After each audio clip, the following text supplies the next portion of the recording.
and do the prayer, please. If you would, members and guests, please bow your head. Dear Father, we thank you for allowing us to gather here in the camaraderie of Change Club again for another day. We hope that you will look over our members who cannot be here due to illness or for whatever reason. We also hope that you will guide our elected officials of Michigan City, LaPorte, and LaPorte County to make it a more prosperous and a better quality of life for all. And in addition, today we hope that you will bless the Salvation Army with giving to help those in need during this season. And also bless the food we are about to partake. Amen. Amen. Follow me in the pledge, please. I pledge allegiance to the flag of the United States of America and to the republic for which it stands, one nation under God, indivisible, with liberty and justice for all.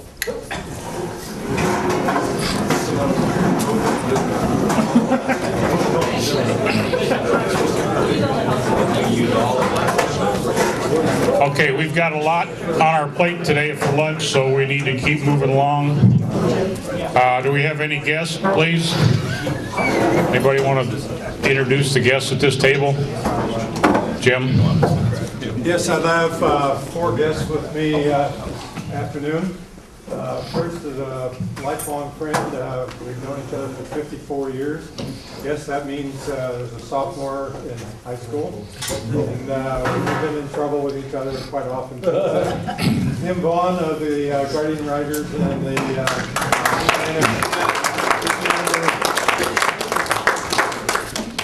Also, I'd like to introduce Gary Baker's wife, Annette Baker.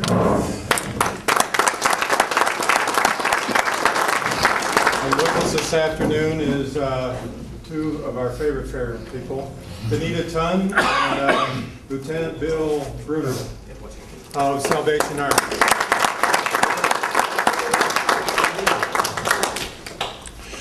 Okay, any other guests? Everybody else looks familiar. I have a thank you note from Student of the Month, Maxine Wood, for the contribution that she received from us. Introduce one of our friends and for Toys for Tots. He's got a little program and we'll move on. Our Toys for Tots campaign this year will be collecting the next 2 meetings after today and today. And Jim Erickson has asked me to emphasize that when you have a donation, please get it to him and he will be the collector. And our agreed to goal for the year is $500 or more.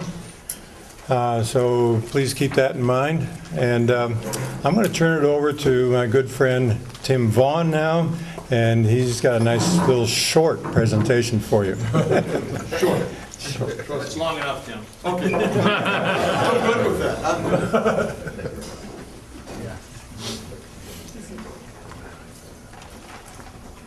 First of all, thank you for having me again and for continuing your participation in Toys for Tots. With Mr. Walma's able assistant, my good friend Tom, I'd like to show you this little 60-second public service announcement sent to us by the foundation. It says everything much better than I will ever say it. Are you ready, Tom?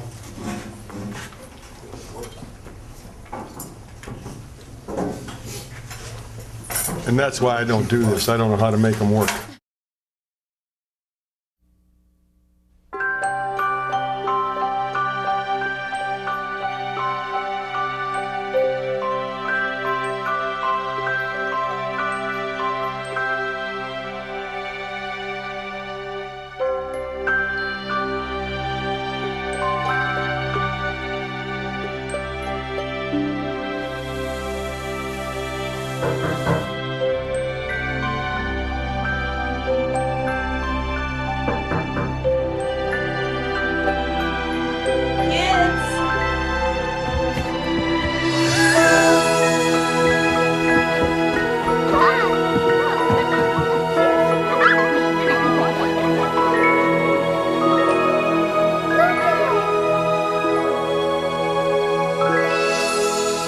Thanks to your generosity, Marines have delivered Christmas to children in need since 1947.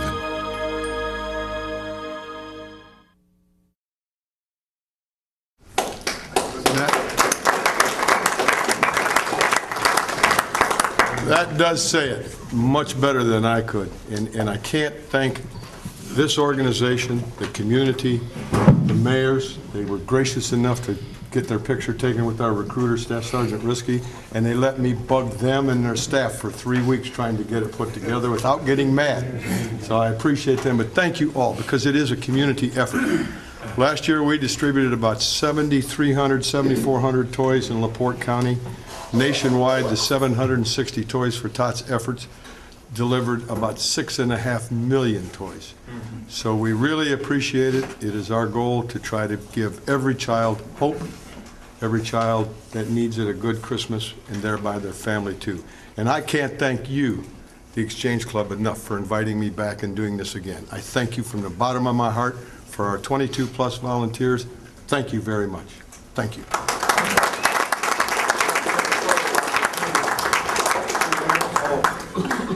We have Navy and Marine here now. So I know we're part. It's between two thorns. Smile. Smile, right. Thank you. And thank you, Mayor. Thank you. Annette, Danita.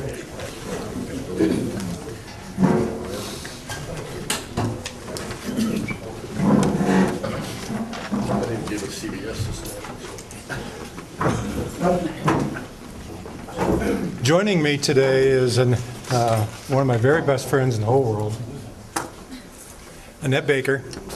The club voted last month to donate another $250 this year to the Salvation Army in memory of one of the guys that worked very, very, very hard for the Salvation Army, one of our members, Gary Baker, Annette's husband. And we have asked Lieutenant Bill Bruno and Danita Tunn to come today. And I'll ask them if they have a few words to say before we make the presentation.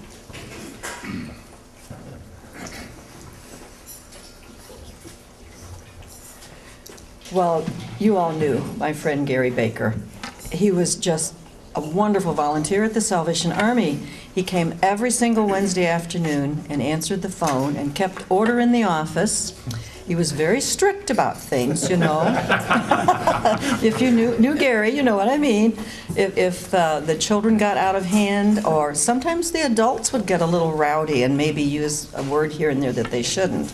Well, Mr. Gary would stand for none of that. So he liked to say, "You do know this is a church, don't you?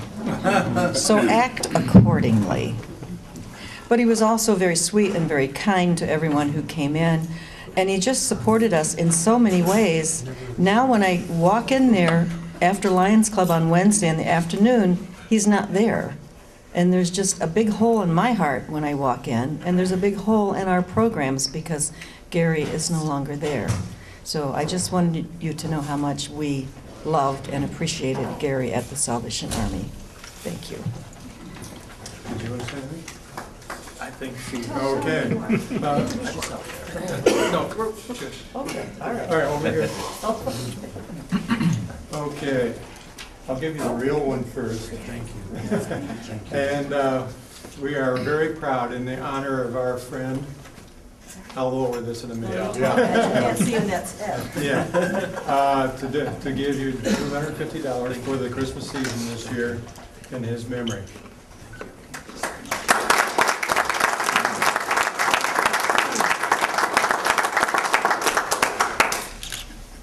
Turn out? Okay.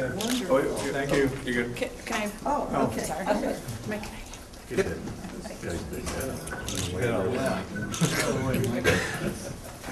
Thank you. Mike just turned 7. Yeah, because there's nothing there to stop it. One other photo op. I'd like to ask both mayors to come here with this group. Video. And I'll get out of the middle of it and let them, Annette? Why don't you get on your you can tell I was a teacher, I try to organize. Smile.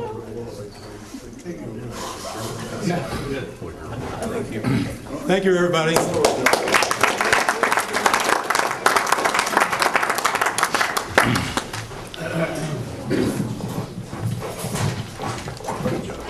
Okay, thanks again. We'll bring Danny up. Danny will go through. Are you ready? Okay, good enough. We've got important guests today, so we want to move through this. But no, that's my. Mayors, we're glad to have you here today, and we're going to try to be real civil. But I'm gonna start at the fine table. Ed Butner, you're my man. I appreciate it, buddy. I did. It's Appreciation Day on the 17th. I am looking forward to that like you will. I can't wait. It's going to be more like a roast than an Appreciation Day, I can tell already. But you did say make up a list, and I'm going to work on it over the weekend. Yeah. Because, a gift certificate to Rodini's, and any of that stuff would go over big, There might be some guys that really want to recognize you in that way. I can't imagine who. But I think this is going to be a beautiful thing. John Vanderwagen, you were at the root of this with Butner, weren't you? Well, I helped. Yeah, I know you did. I helped. You started us out today with your usual, though. Yes, I did. And we appreciate that. So John Vanderwagen's in. We did get Lee Colburn, you're in today. How's things, Lee? Terrific. Good. And Fred, you're in, aren't you? Yeah. Okay. Better be careful, Fred gets nice gifts. Yeah. Lou Weber, you're in for 6.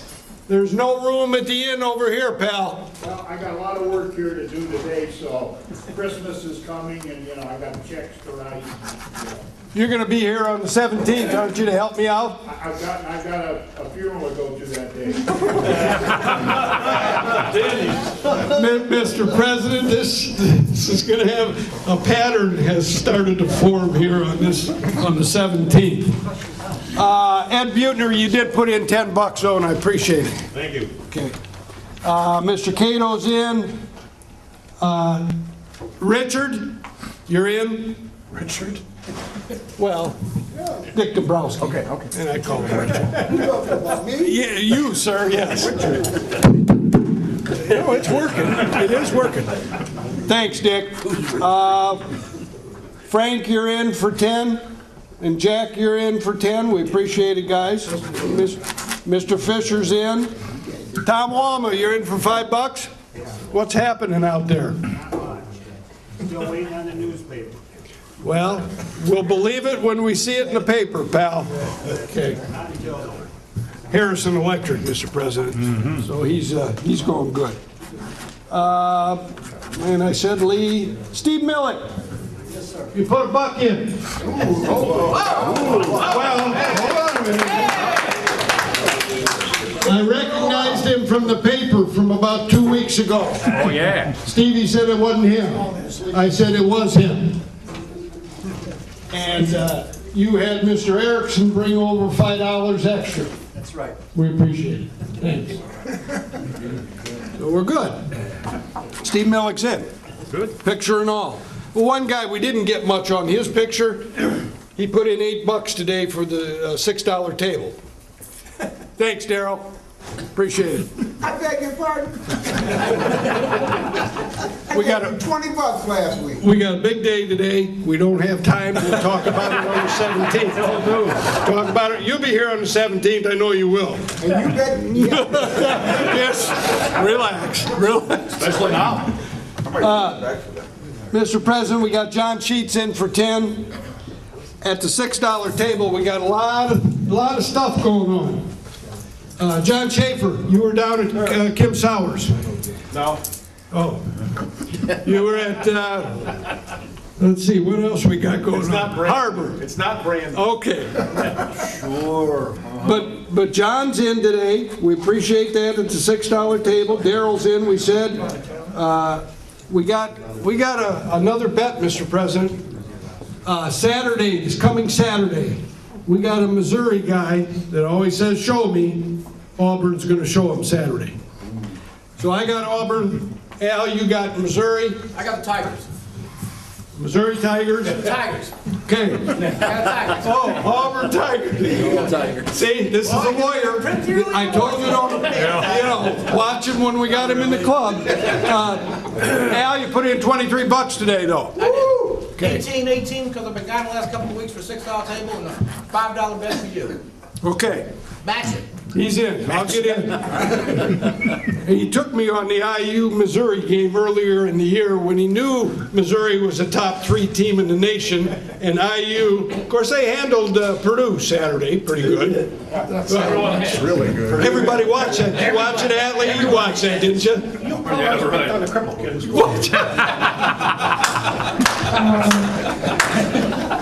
Purdue. Wow. Yeah, so we're going to make up a list. We've got our guests going on. Millick's in. Jim, everything's good at State Farm? Yeah, plus I got $120 and I only came with $5. Here we go, Toys for Tots. Toys for Tots. And front table's in, so we're going to get out of the way and count the money and get over to our program. Okay, thank you, Danny.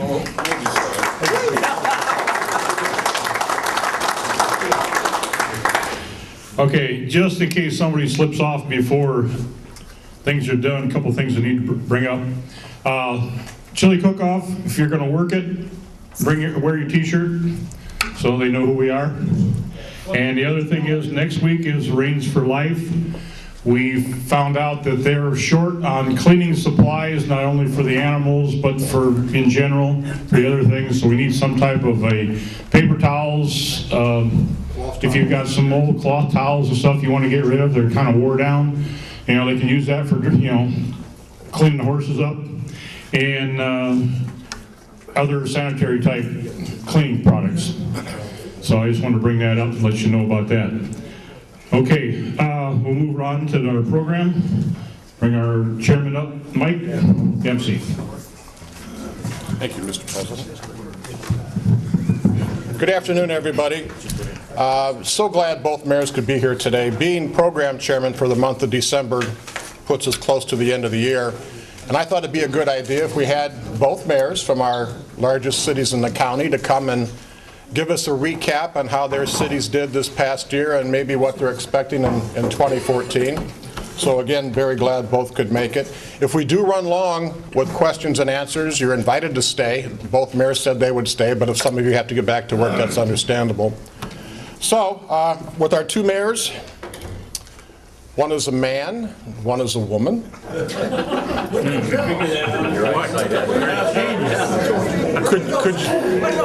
Could you tell that one is a Republican and one is a Democrat?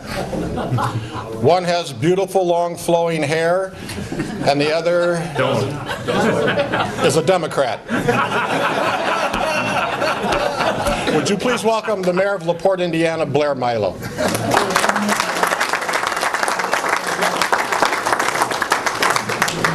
Well, thank you very much, Mike, and thank you all for the opportunity to be here. I will say that that's the first time I've been introduced like that.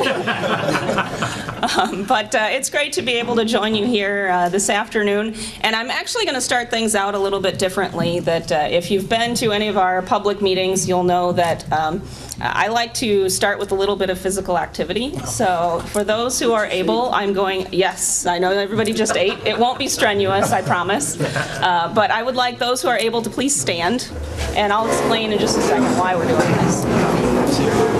But we're going to do just a simple little exercise, and for those who want to stay seated, that's all right. We're just going to do a little arm exercise, and I'm going to ask you to do arm circles. Stick your arms in the air, and we're just going to do some quick little arm circles here to start out with. Are you getting this on film, Andy? Yeah. Excellent, looking good. Good. You're not even asking how many of us are going to vote for you. All the hands up for it. Very good. Well, you can go ahead and have a seat. And the reason that I like to start off anytime I have the opportunity to speak publicly or when I start a public meeting, we do a couple minutes of physical activity. That last year in the United States, we spent $2.7 trillion in healthcare. That's about 18% of our GDP nationally, and about 75% of healthcare spending goes toward chronic disease management. Almost all chronic disease can be prevented through 30 minutes of physical activity every day and attention towards nutrition. So for the time that I get to spend with folks, I always like to encourage people to kind of think about that a little bit and hopefully incorporate 30 minutes of physical activity, and it can be as simple as doing arm circles in the air or just walking around a little bit. It doesn't have to be strenuous of running or bicycling, although if that's what you want to do, that's certainly encouraged. But just trying to encourage folks to try and think about that a little bit more and encourage some physical activity in your daily routine. So there is a method behind my madness. It's not just to just be silly all the time, but that's the reason why I ask people to start out with a little bit of physical activity.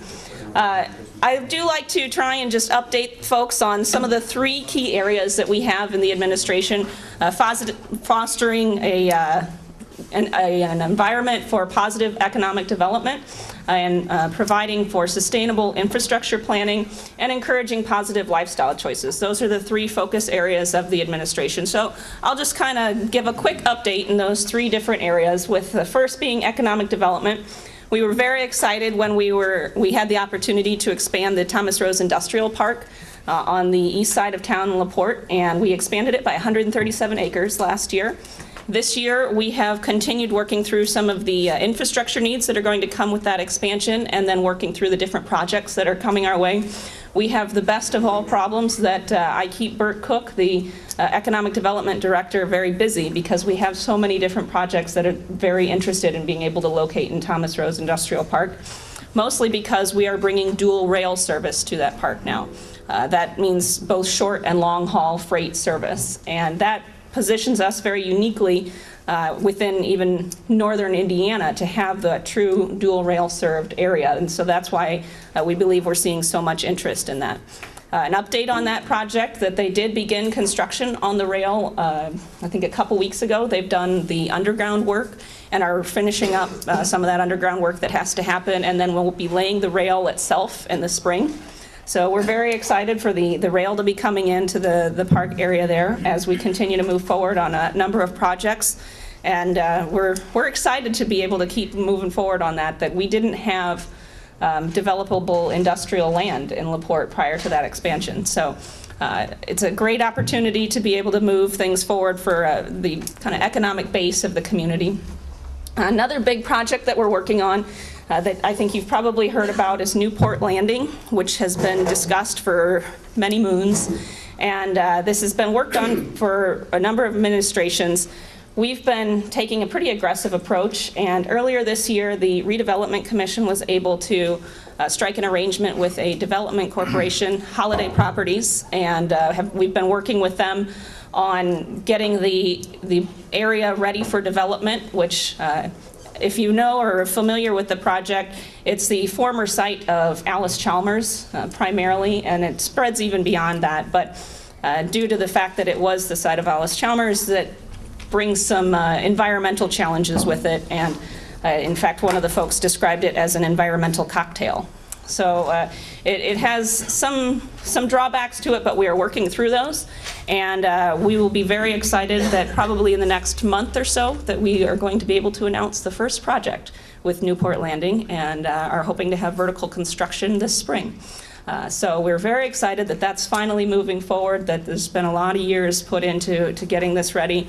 And again, we're seeing significant interest from the market, and that's we're trying to be as aggressive as possible in getting that area ready to be sold, and we're very excited with that. I'll move on then to the sustainable infrastructure piece that we have been working, we being the City Council and myself and many of our department heads, at looking at the budget over the past few months and getting everything ready with that. Was very pleased to be able to pass a budget for 2014 unanimously.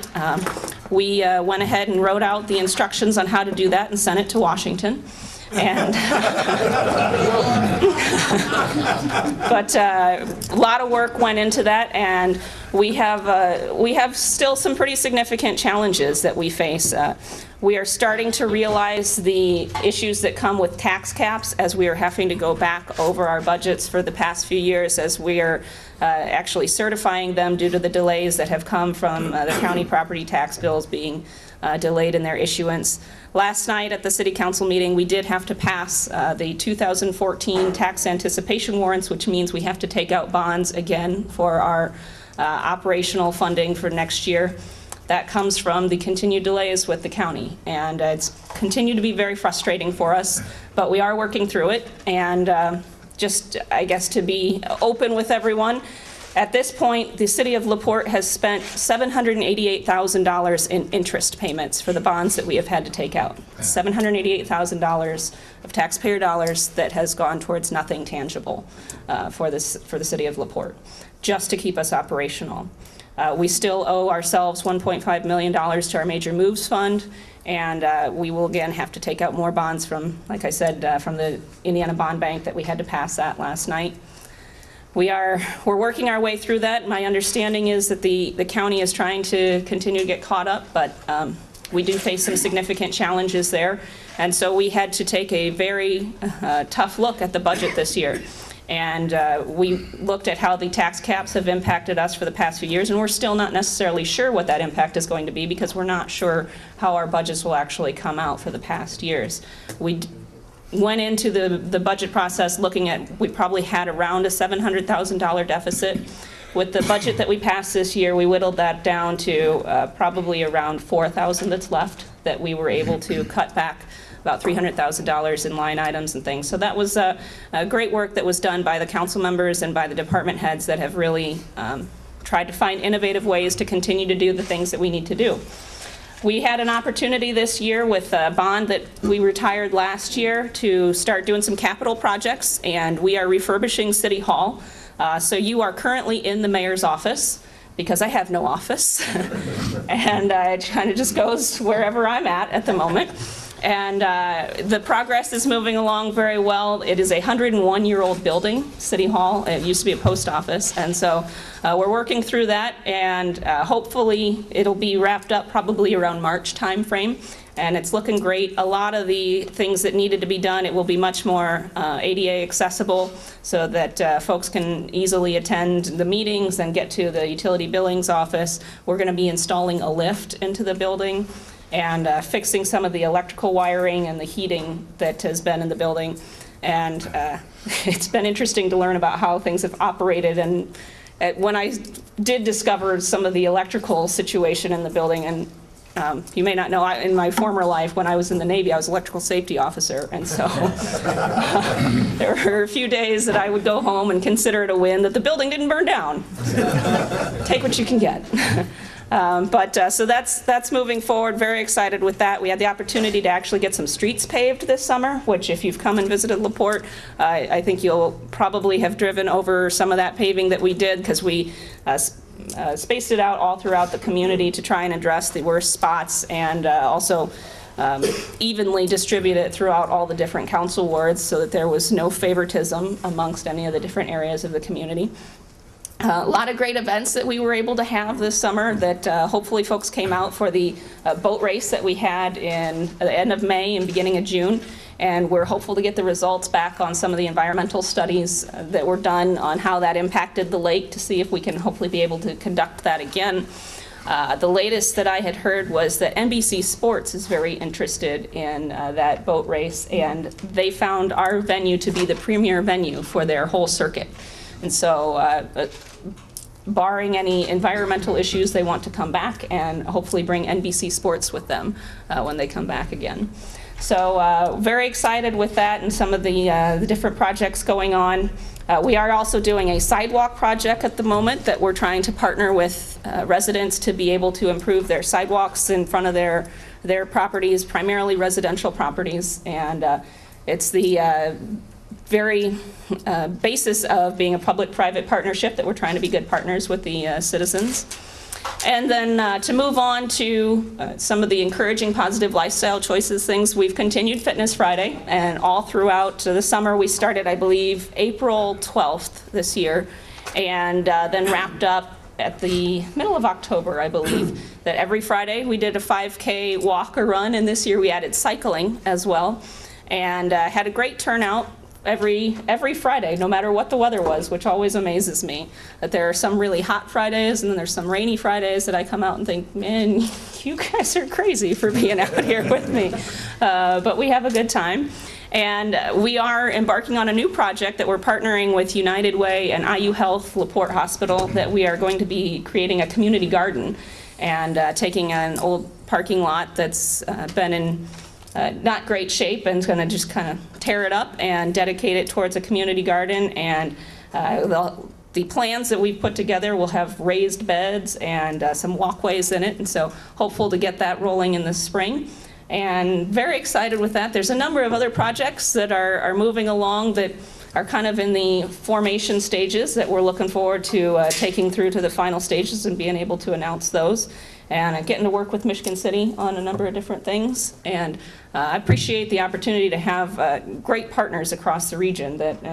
As Mayor Meer has been a great partner within LaPorte County, and we get to work with a number of folks across Northwest Indiana that I really appreciate, that there is a real spirit of camaraderie and real dedication towards improving the region as a whole and not necessarily competing with one another.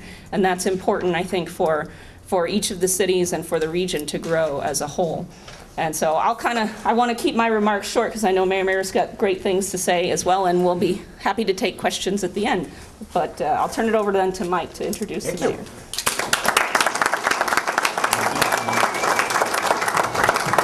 Thank you, Mayor Blair. And now would you please welcome the Mayor of Michigan City, Ron Meer.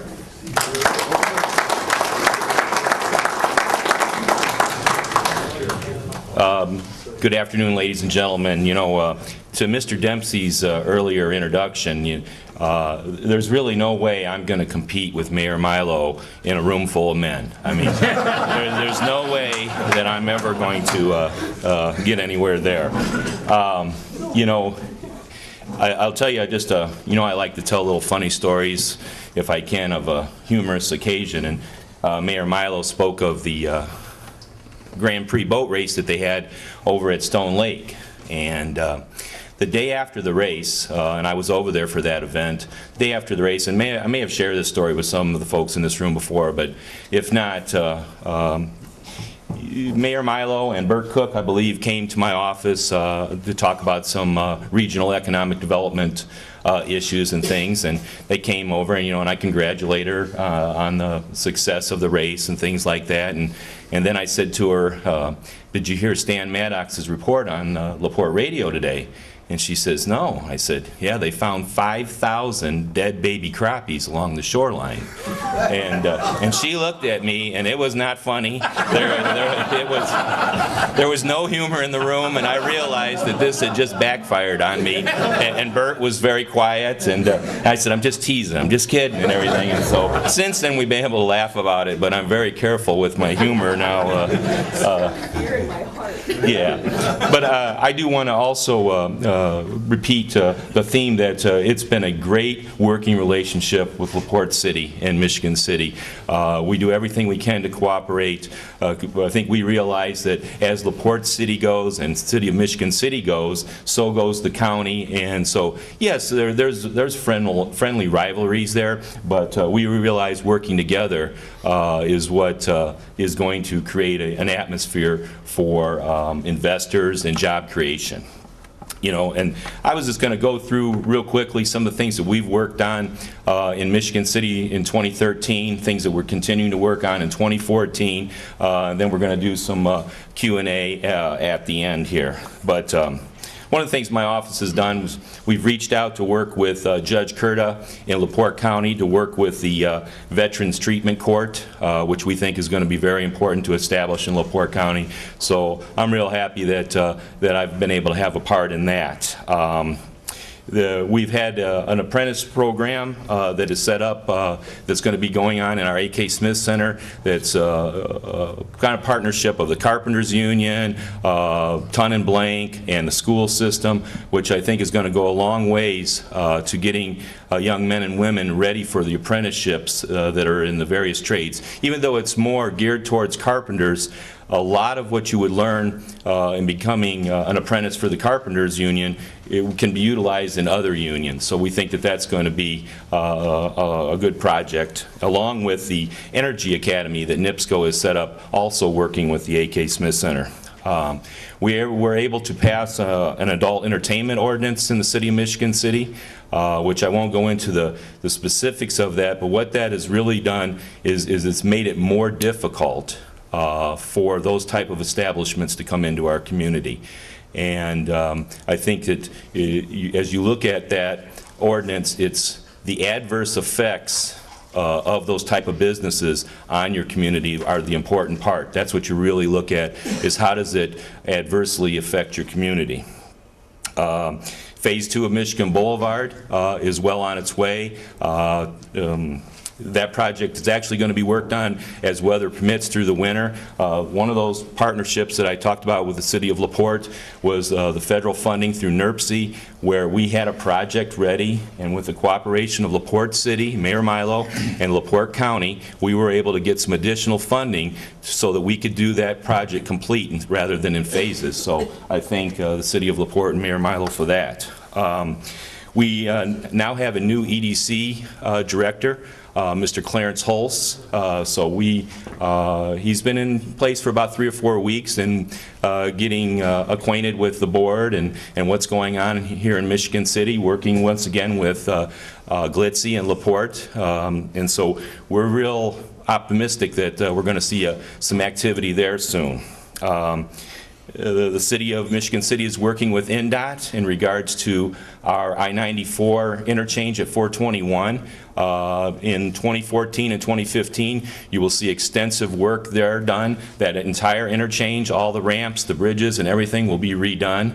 And so Michigan City wants to be at the table working with NDOT, and our redevelopment commission is also to have a really nice entryway. I mean, we were looking at various prints right now of maybe having the Michigan City name on the bridge itself as you come into that interchange, where it would be lit at night, things like that. So I mean, these opportunities for these interchanges only come around every 30 or 50 years. You know, I don't know what the cycle is on it, but we need to really step up and take advantage of this opportunity for one of our main gateways. Eastport School demolition, that should begin within a couple weeks, so that we'll have the entire 7.5-acre site at the Eastport School site ready for eventually a new state-of-the-art police station, a new facility that they're definitely, hope that's Chief Swistek now, because he's very optimistic. But anyway, so then we would look into the next steps. There's been demolition, you know, there's been the needs assessment study that's occurred, and so the next steps would be architectural and engineering work that would have to take place.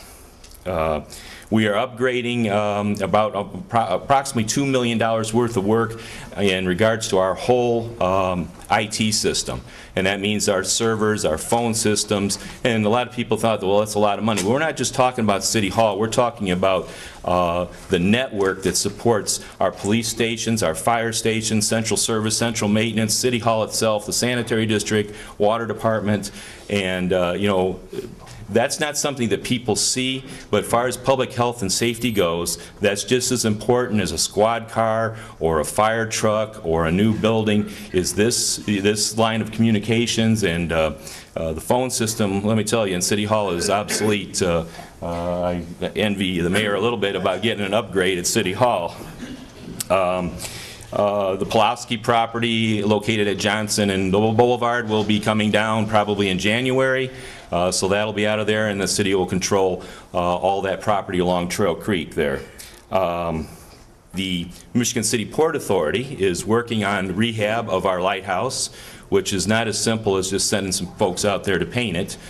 So that's moving forward. I think that we need to definitely take care of that icon. There's some structural work that needs to be done to the lighthouse, in addition to some environmental and getting the proper permits so that we can paint that facility. And I would hope that that would be done for our next Grand Prix boat race.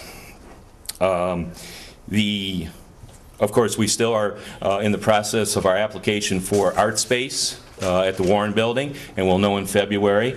And I'm very optimistic after speaking with the Lieutenant Governor and the Governor of mentioning art space and the importance to the revitalization of our downtown, that I'm hoping that this third try that actually we will get approved the tax credits. We're doing approximately $5 to $6 million worth of sanitary district projects throughout the city, down in Sheridan Beach, lift station upgrades.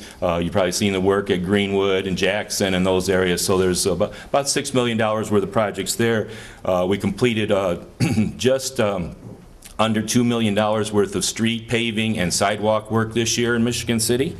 We completed the wayfinding signage, which I think was much overdue of being modernized in the city. And we got through 3 new buses for our transit department. And then the last thing, and I think you'll be hearing it from a presentation from Chief Swistek soon, is that you're going to hear that I think crime in Michigan City, overall crime, I know there's still a lot of work to do, and we're going to continue to work at it, but overall crime is going to be down for a 3rd year in Michigan City when the stats come out here soon. So there's a few other things I could go on about, but I think it would be proper that me and Mayor Milo take some questions from the audience.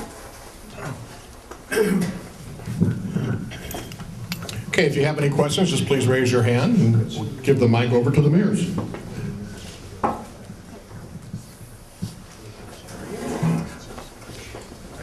Yes, sir. Now that you've got the microphone, I had a question for Mayor Miller. Yes, sir.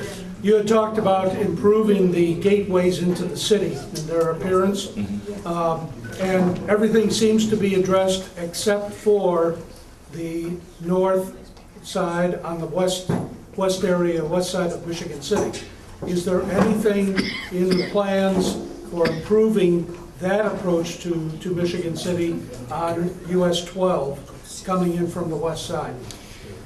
I know the redevelopment is taking a look at the area near the riverboat and that corridor coming in. The west side of Michigan City, of course, that's all state highway, and some of it is residential, and then you have the issue of NIPSCO in there and things. And actually, NIPSCO, I think, could work with us some, but I mean, you have the rail in there, and so, to be quite frank with you, no, there's not a lot of discussions or talk going on about that corridor, other than trying to keep it cleaned up as best as we can with addressing the dilapidated properties that might be on that corridor, and, trash, things of that nature. But it's limited on what we can actually do with the highway, and of course that was upgraded about 2 years ago where the state highway paved it. Yes, sir. Are we going to have an adequate budget for maintenance of the new plantings and trees on the boulevard? Well, phase 2 of the boulevard, it was the question, are we going to have a budget to maintain it? No, the first phase, maintaining the flowers and the... Oh, the first phase. The first phase. It's been a challenge, but so far we have, with our partners with redevelopment in the TIF district, they've assisted us with the maintenance of that, and so far, as we bid that out each year, we've been able to keep it within budget, and so yes, but that was one of the reasons that I didn't go with the trees and planters and everything in phase 2 all the way out to the cloverleaf was right. Because of maintenance concerns, yes, and the cost of them. Exactly. Yeah, Ron, are you at this time able to share with us what the plans are going to be for the old police station once we actually move out onto Michigan Boulevard? Is there anything in the works for what's going to happen to the building? Is it going to remain there? Is it going to be torn down? I think that you've seen that redevelopment has recently purchased the News Dispatch building, and what logically makes sense is that I would go to redevelopment commission and we would, I may need some of their money. They seem to have a little bit more money in their budget than the city does with our tax levy issues and things. So work with the redevelopment to have them secure that property, and then ultimately I would see the news dispatch building and the old police station building both being demolished. Yep. And so hopefully our friends, our partner, I see the attorney for redevelopments here. He cannot confirm or deny anything, Mr. Price. Les? Yes, sir. Yes. The Michigan City Exchange Club was responsible for the creation of Dunebrook. And this is our 25th year. And I hope both of you will help support our celebration of completing 25 years. Absolutely. Have you been there? Yes, that both Mayor Meer and I have been out, I think, every year for, sorry, I'll just use my big voice. That we've been out, when is it, in the... Radio shows. Yeah, we do the radio show, and it's, I think, April timeframe, that April is Child Abuse Awareness Month. And so we've been out, and we each took the tour, and incredible work that they do at Dunebrook, that such a great organization, all the work that they're doing, and you know, I feel comfortable speaking for kind of my community and for the region that we're very appreciative of everything that they're doing, and thank you for your support of that organization. Yes, sir. Employment, both in Michigan City and throughout the county, how are we doing? It seems like things are hopping along pretty good in this area, but I keep hearing that our unemployment is higher than the rest of the state. I'll take this one first. That this has been a big challenge for us to try and kind of get the word out that as you work with folks involved with economic development and workforce development and talking with all of our businesses, that there are jobs available. We have a number of jobs available. In fact, we had a summit, an economic summit at Purdue University or Purdue North Central that they said within a 25-mile radius of LaPorte, there are 3,300 jobs available. In a 25-mile radius of Michigan City, there are 2,000 jobs available. The problem that our industries are having is that they can't find people to fill those jobs. And they are missing people with the qualifications that they need. They need people that are able to pass and willing to pass a drug test and take the drug test. And they need people that are willing to continue coming to work on time and regularly. And these are issues that we're working with. I know that Michigan City's doing a lot of work with A.K. Smith Center, and they just had the announcement with NIPSCO forming a new program that's going to be available through the A.K. Smith Center to try and encourage more career and technical education training. And this is something that's a challenge across, I think, not only Indiana, but I've been seeing news articles about it in from the International Economic Development Corporation, that they say that these are issues that they are addressing across, you know, the entire country, that these skills gaps that are existing. And I think that that's come from the change in manufacturing that the workforce has not necessarily adjusted to just yet. So now we're having to address the skills training that we're providing. And so now we're creating more and more jobs, but we're having a problem getting the workforce with the right skills to fill those types of jobs. Yeah, I don't think there's a lot that I could add to that, other than I know that Glitzy and the Michigan City EDC is constantly working and negotiating with companies that are taking a look at both our communities and LaPorte County as a whole. And it is very extremely competitive. And, you know, sometimes when people talk about, you know, some of the things with crime and your school system, the demeanor of your community is so important, because these investors, and they're looking at your workforce, they're looking at these things, these issues when they come into your community, and their factors, their decisions. You know, a lot of times I've been told that the CEO's wives, or I guess in some cases the CEO's husband, are a factor as they're coming into your community, that they're looking at the school system, they're looking at overall crime, your neighborhoods and things. So some of the reasons that I put so much emphasis on that, on keeping neighborhoods clean and as safe as possible. I mean, you know, a lot of people say, well, yeah, there's still some issues. Yes, there is, but think where we would not be if it wasn't for Chief Swistek and his officers. I mean, they do an excellent job And so I think we're a long ways, and we know there's always room for improvement, and we're continuing to do that. Mr. Sheets, you've been waving back there. I was just listening to her about the job situation, how there's that many jobs are available. I spoke to Ms. Jackson before when we meeting. Our biggest problem here, I believe, as far as is our education school system. We talk about infrastructure and other things that we've been. That's great. I'm really happy with what's going on, but I think our school system, our kids are really a lot of part of our infrastructure. We need to find some of that money from the redevelopment committee and the city council, maybe so we don't have all these lacking in the school system. Am I making sense here? Yes, and there's a couple things I wanted to say in response to that. I may be naive. I don't know if it's easy to do that. What I'm saying is like, I think you said, my point is that you said we have 3,300 jobs available, but we don't have the people to take those jobs. To me, that falls back on the school system and the education. Well, and that's where we're doing a lot of work to try and work with the secondary level schools on trying to improve the career and technical education, which is, I sometimes call it the artist formerly known as vocational training. It's the new term for vocational training.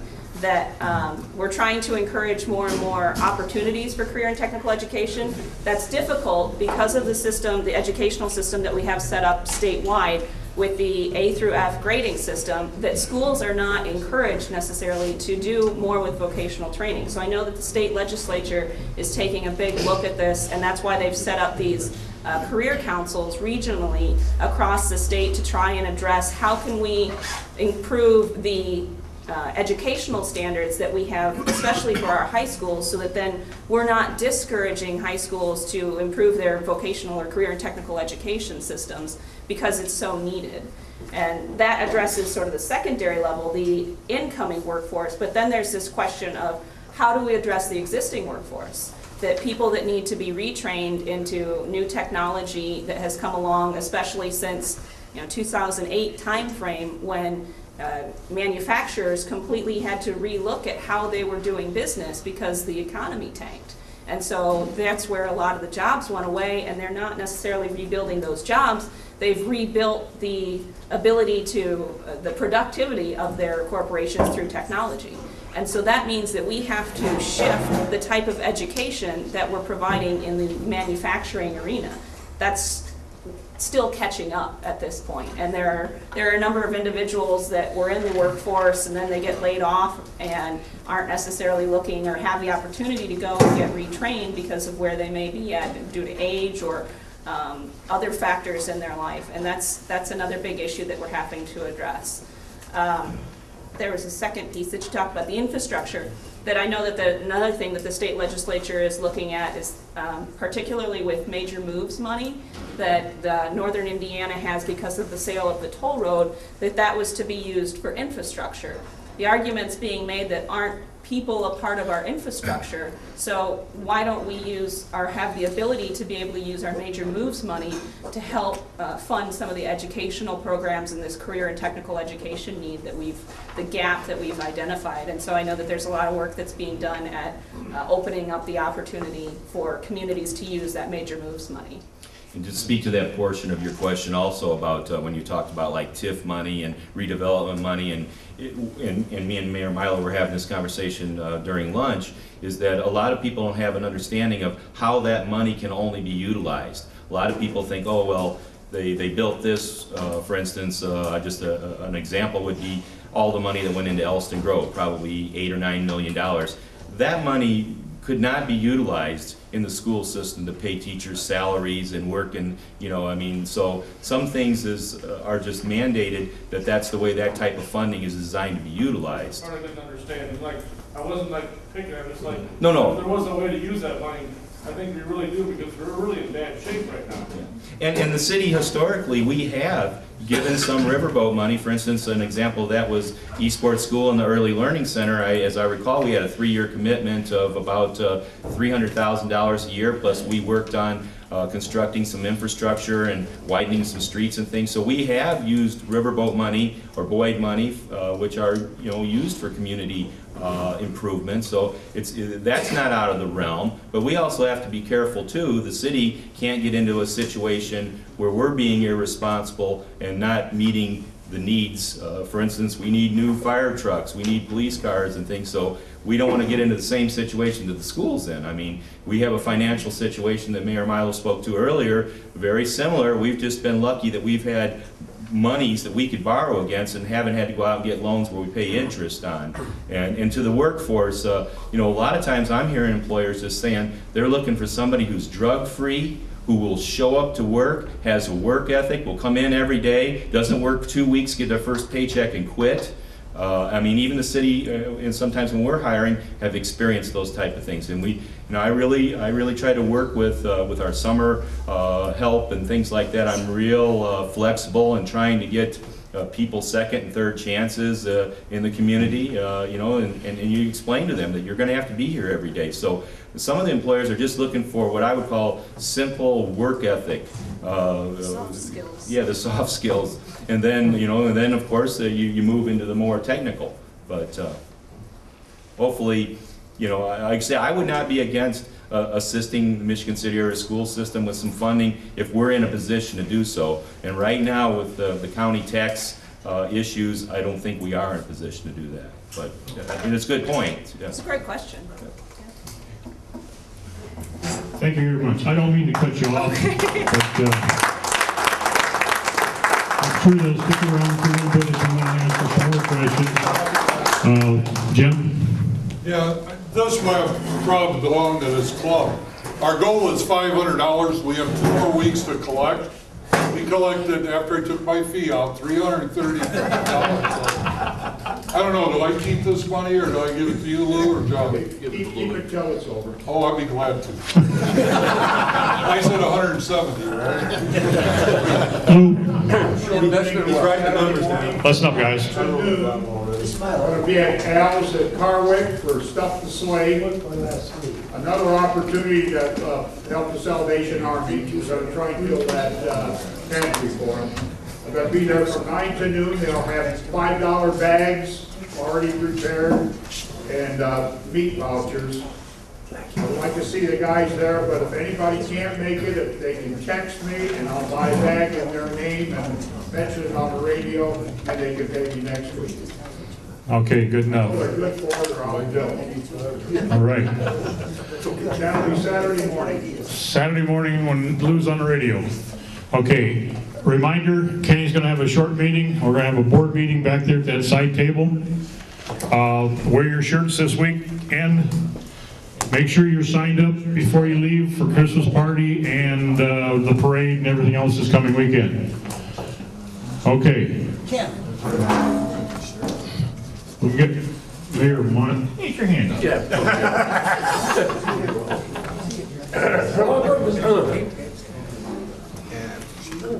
Thank you. Okay, 50-50. Last 3 numbers. 348.